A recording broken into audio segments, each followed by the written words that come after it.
अस्सलाम वालेकुम गाइस, मैं ਤੁਹਾਡਾ ਵੀਰ ਦਾਨੀ ਆਈ ਤੇ ਆਪਦੇ ਵਿਹਲੇ ਟਾਈਮ ਦੇ ਵਿੱਚ ਤੁਹਾਡਾ ਕੀਮਤੀ ਟਾਈਮ ਜ਼ਾਇਆ ਕਰ ਰਿਹਾ। ਇਹ ਜਿਹੜੇ ਬੰਦੇ ਚਾਂਦੀਆਂ ਬੜੀਆਂ ਤਾਰੀਫਾਂ ਕਰਦੇ ਨੇ, ਚੌਧਵੀਂ ਦਾ ਚੰਦ ਤੇ ਖੂਬਸੂਰਤ ਚੰਦ ਤੇ ਰਾਤ ਨੂੰ ਚੰਦ ਨਿਕਲਦਾ, ਆ ਸੂਰਜ ਵੀ ਕੇਲਾ ਖਾ ਗਿਆ, ਕਰ ਲੋ ਤਾਰੀਫਾਂ ਹੁਣ।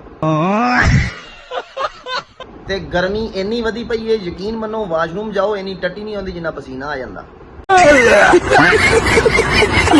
ਜਿਵੇਂ ਥੋੜਾ ਜਿਹਾ ਪੈਟਰੋਲ ਵਧਿਆ ਵਾ, ਆਵਾਮ ਬੜੀ ਛੇਤੀ ਕੇਲਾ ਖਾ ਗਈ ਏ।